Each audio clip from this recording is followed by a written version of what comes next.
Narinig niyo po ang sabi ng ating Panginoong Jesucristo sa mabuting balita. Jesus proclaimed, "Whatever you ask in my name, I will do." Ano man daw po ang hilingin natin sa kanyang ngalan, ipagkakaloob niya sa atin. At pansinin niyo po, hindi lang po sinabi ni Jesus ito, minsan, inulit-ulit pa niya ito.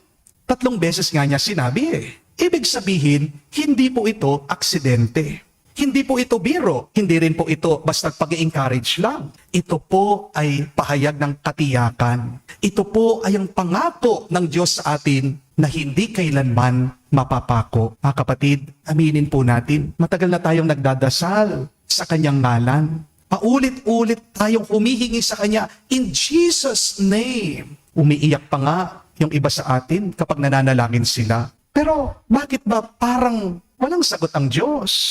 Hindi dahil bingi ang Diyos, kundi dahil may balakid sa ating pananalangin. Sa Biblia po kasi, sa salita ng Diyos, meron pong 3 hadlang kung bakit hindi sinasagot ng may kapal ang ating mga dasal.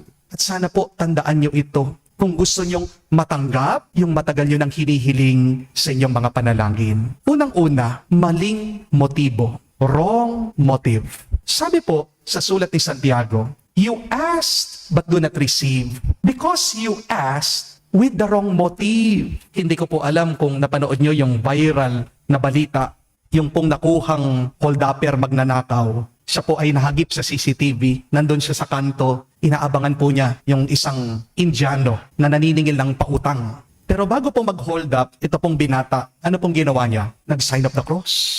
Nagdasal muna po siya bago siya magnakaw. Ang tanong, ano po kayang pinagdasal nitong binatang ito? Siguro sabi niya, Lord, wag mo kong papabayaan na mahuli Panginoon, sana successful ako sa aking pag-hold up. Ngayon po ang tanong, pagbibigyan ba siya ng Diyos? Yes or no? No, nahuli po siya Pero ang tanong, bakit hindi sinagot ng Diyos yung panalangin niya? Tinawag naman niya ang Diyos doon sa kanyang pagsasign of the cross. Bakit hindi siya pinagbigyan ng Panginoon? Kasi taliwas sa 10 utos yung ginawa ng lalaki. Mali yung motibo ng lalaki doon sa kanyang pagdarasal. Meron pa pong isang tao nagdadasal. Sabi niya, Lord, sana po ma-promote ako. Akong piliin niyo. Sige na. Gusto ko pong umasenso. Mukhang maganda po yung kanyang panalangin. Di po ba? Pero ano ang totoo? Gusto lang niyang mas makalamang kesa doon sa mga katrabaho niya. Kasi gusto niyang mas umangat dahil may kayabangan siya. Hindi rin po ito sasagutin ng Diyos. Dahil alam naman natin, mas gusto ng Panginoon ang taong nagpapakumbaba. Amen? Meron pa pong isang tao, nagdadasal din. Sabi niya, Lord, karmahin po sana itong mga taong nakasakit sa akin. Iparanas niyo po sa kanila yung sakit na binigay nila, pinaranas nila sa akin. Mukha pong panalangin, no? Pero anong totoo? Doon sa loob ng panalangin, may galit, may paghihiganti. At anong turo ng Diyos? Nakasulat po yan sa Biblia. Vengeance is mine, not yours. Mga kapatid, hindi naman po lahat ng dasal tama. Kahit na banggitin mo pa ang pangalan ni Jesus. Dahil hindi lang naman po salita ang tinitignan ng Diyos. Ang sinusuri din ng Diyos ay yung laman ng iyong puso. Amen? Kaya bago ka humingi sa Diyos, tanungin mo muna ang iyong sarili. Malinis ba ang motibo ko? O baka naman, sarili ko lang ang iniisip ko. Tandaan niyo po, ang panalangin ay hindi po para baluktukin mo ang kamay ng Diyos. Ang panalangin ay para iangkop mo ang puso mo sa kalooban ng Diyos. I have said this, that prayer is an exchange of heart with God. When you pray, please, do not twist the arm of God. Yung mga iba pa nga, pag nagdadasal, sinasabi nila, pag hindi mo pinagbigyan, hindi na magsisimba. Di ba? Meron pang pagbablackmail sa Diyos.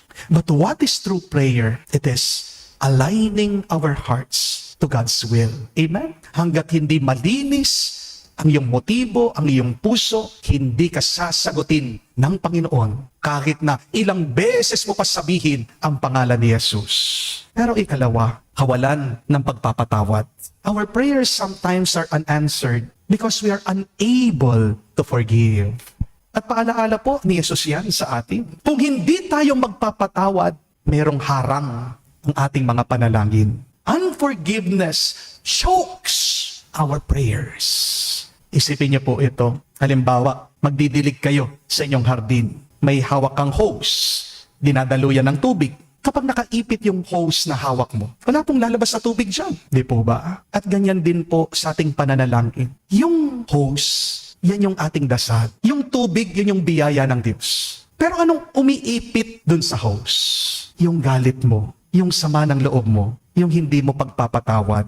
Kaya kahit na anong bukas mo dun sa gripo, walang lalabas sa tubig. Di po ba? At ganyan din sa pananalangin. Kahit na ilang beses kang magrosaryo, kahit na magnovena ka, kahit na pumunta ka sa lahat ng simbahan, kapatid, habang may kinikimkim kang galit sa iyong loob, sinasakal mo ang biyaya na para sa iyo.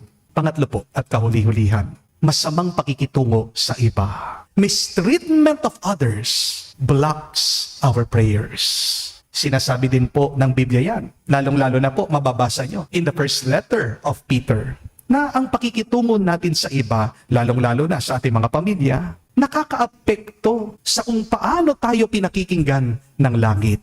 How we treat others affects how heaven listens to us. Kung hindi ka mabait, paano magiging mabait ang langit sa iyo? Meron pong isang lalaki na palagi po nagdarasal sa simbahan. Palagi po siyang nagsisimba. Pero pag uwi naman itong lalaki, anong ginagawa? Sinisigawan yung kanyang asawa, sumasagot sa kanyang mga nakakatandang magulang, nanloloko ng mga kapwa niya, ng gugulang. Tapos, kapag nagdarasal sa loob ng simbahan itong lalaki, umiiyak siya. Sabi niya, Lord, bakit hindi mo naman ako sinasagot sa aking mga dasal? Ang tagal-tagal ko nang nananalangin sa iyo. Sinong may problema? Ang Diyos o yung nagdarasal? Alam niyo po ang sagot yan. Hindi po ba? Mga kapatid, bago ka humingi sa Diyos, tingnan mo rin kung paano ka makitungo sa mga kapwa mo.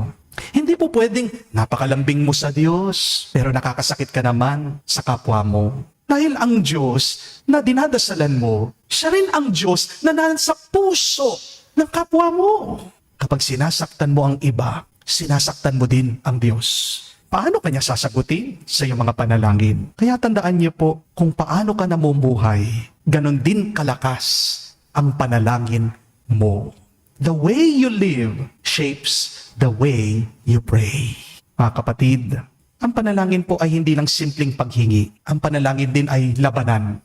When you pray, you enter into a spiritual warfare. Alam po ng dyablo, ang pinakadelikadong tao sa mundo, hindi po yung mga mayayaman, hindi po yung mga sikat, maimpluwensya. Ang pinakamakapangyarihan, pinakadelikadong tao sa buong mundo ay isang taong tapat, nakaluhod, nananalangin at nagtitiwala sa Diyos. Kaya pansinin niyo, bakit kapag nagsisimba kayo, nagdarasal kayo, inaantok kayo? Kasi gusto ng dyablo, hindi ka focus. Kapag naging focus ka, grabe ka, magmimilagro ka. Tandaan niyo po yan. Kaya mga kapatid, sana wag po nating tigilan ang ating pananalangin sa Diyos.